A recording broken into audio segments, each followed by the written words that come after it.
કે કદાચ મને ભગવાન દીકરો આપે, એને ખબર નહોતી મારા ઉદરમાં દીકરો છે, પણ કે કદાચ મને ભગવાન દીકરો આપે અને આ દુશ્મનો મારી નાખે એના કરતા હું જેટલું જવાય એટલી અહીંથી આગળ વળી. એ પ્રસૂતિની વેદના ઉગડ્યા પછી બાપુ એ બાય 85 ગૌ ઘોડા ઉપર ચડી ગયો. 85 ગૌની મજૂર કાપી.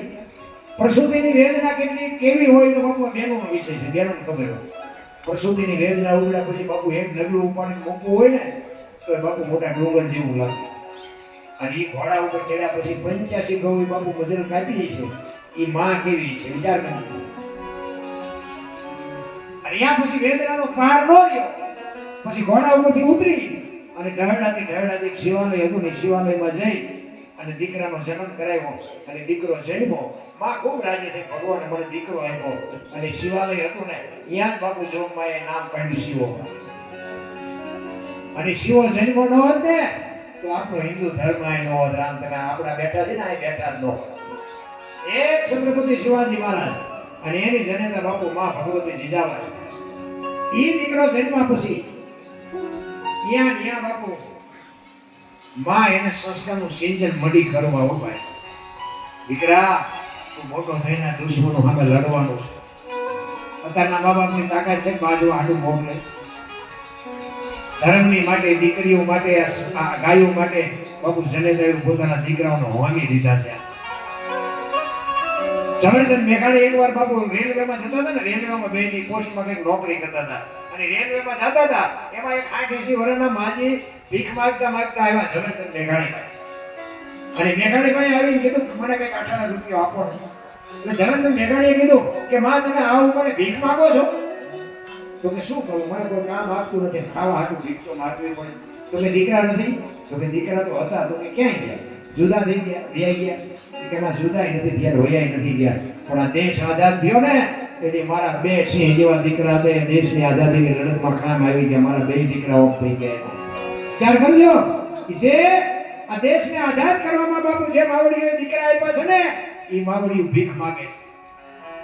અને અત્યારે મારા જેવા તમારા જેવા શીખું હાટું ઉપરા ઉપડી પડે છે. અમને મત દેજો, અમને મત દેજો. તમે કોઈને 18ની ખાસી નથી લઈ દીધી. શું તમને મત દેવા? જેને સમર્પણ કર્યું છે પોતાના દીકરા હોમી દીધા. દેશને આઝાદ કરવા માટે બાપુ કંદોતર જેવા દીકરાને હોમી દીધા. દેશ આઝાદ કરવા એમને એકને સુકામાં બહુ થવું પડે. છતાંય મારો દેશ છે બાપુ એક જનેતા હોય તો એની એવી ખુમારી હોય.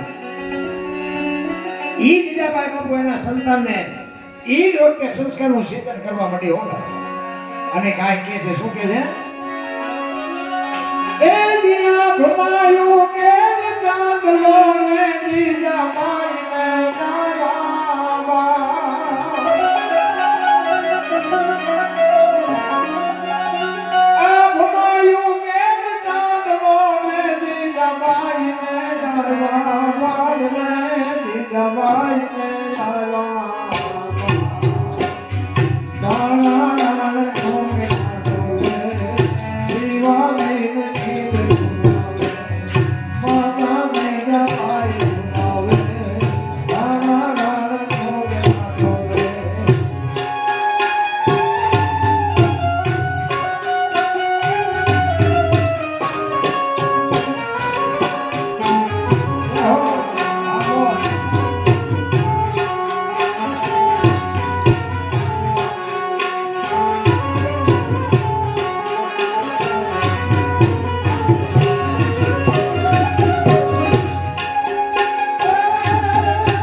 તારે જેટલું ધાવું એટલું ધાવી લેજે કારણ કે રમેદાનની માલિકો તેથી ખાવાની વેળા નહીં ને ઈ જનેતા હવે દીકરો ગમે એવો હોય પણ બાપુ માં વાત કરે ને એનો પ્રભાવ પડે એ લખવું હોય તો લખી દે એટલે માં કહે છે શું કહે છે